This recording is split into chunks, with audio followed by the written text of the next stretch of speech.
আজি দুপৰীয়া বনাব লৈছো এয়া হাঁহৰ মাংস ভাবিলো আপোনালোকৰ লগত ৰেচিপিটো শ্বেয়াৰ কৰো আৰু এয়া হাঁহৰ মাংসখিনি ভালকৈ ধুই সাফা কৰি লৈছো আৰু এইখিনি হৈছে নহৰু আদা পিয়াজ আৰু জলকীয়া পিচি লৈছো আৰু এয়া আলু কাটি লৈছো আৰু এইখিনি হৈছে পিয়াজ কাটি থৈছো দুটা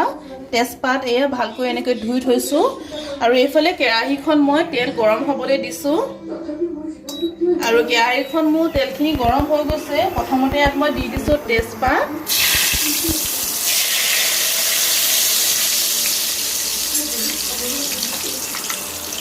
তেজপাতখিনি দিয়াৰ পাছতে এতিয়া কাটি থোৱা পিয়াজখিনি দি দিছো আৰু পিয়াজখিনি অকণমান মই ৰঙচুৱা হোৱালৈকে ভাজি ল'ম পিয়াজখিনি মোৰ ভজা হৈ গৈছে আৰু এয়া এতিয়া পিচি থোৱা পিয়াজ আদা নহৰু জলকীয়া পেষ্টখিনি দি দিছো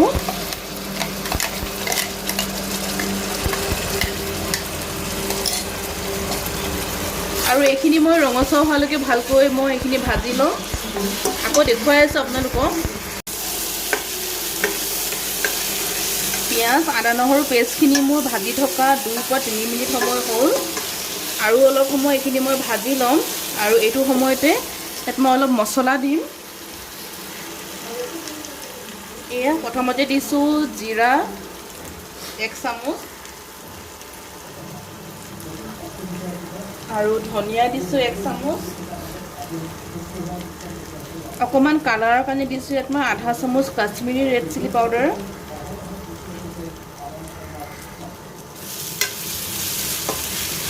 আৰু মই 2 পৰা 3 মিনিট সময় এইখিনি ভাজি ল'ম তাৰপৰা দেখুৱাই আছো আপোনালোকক মছলাখিনি মই 2 মিনিট মান সময় আৰু ভাজি ল'লো এয়া চাওকচোন এনেকৈ এইখিনি তেল বিৰিঙি আহিছে এতিয়া মাংসখিনি দি দিছো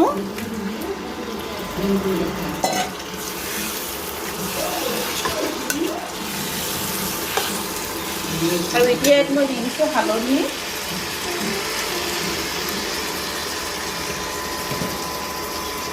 আৰু লগতে দিছো অকমান মই মছলা মিট মছলা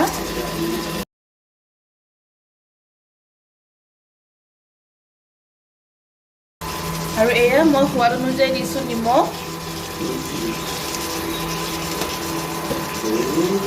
আৰু মাংসখিনি মই এনেকৈ লৰাই লৰাই মই 10 মিনিট সময় ভাজি ল'ম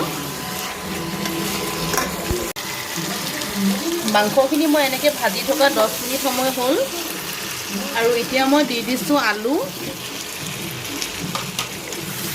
আৰু 5 মিনিট সময় মই এনেকৈ মাংসখিনি আলুৰ লগত ভালকৈ ভাজি ল'ম আৰু তাৰ পাছতে ইয়াত মই পানী দিম আলু দিয়াৰ পাছতে মই মাংসখিনি 5 মিনিট সময় ভাজি ল'লো আৰু ইয়াত এতিয়া মই পানী দি দিম যিমানখিনি দৰকাৰ গ্ৰেভি সিমানে দিম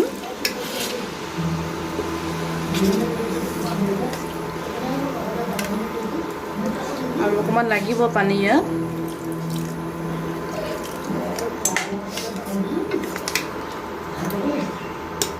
আৰু এইখিনি মই ঢাকি এতিয়া সিজিবলৈ দিম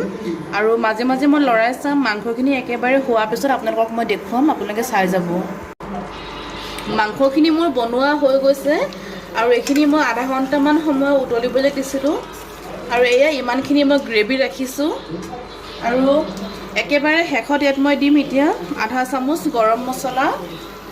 এইখিনি মই নিজে বনোৱা হয় ঘৰত ইয়াৰ যদি ৰেচিপি লাগে ক'ব মই আপোনালোকক দিম আৰু অকমান দি দিছো ধনিয়া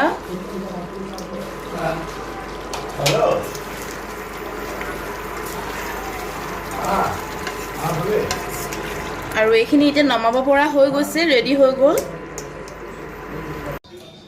এয়া এতিয়া খাবলৈ ভাতখিনি বাঢ়ি লৈছো আৰু মাংসৰ ৰেচিপিখিনি আপোনালোকক মই দেখুৱালো এয়া লৈ লৈছো মাংস আৰু ভাত দাইল বনাইছো কিন্তু মাংসৰ লগত যিহেতু মই দাইল ভাল নাপাওঁ খাবলৈ সেইকাৰণে মই লোৱা নাই তেনেহ'লে আপোনালোকক মই অকমান খাই দেখুৱাইছো টেষ্ট কৰি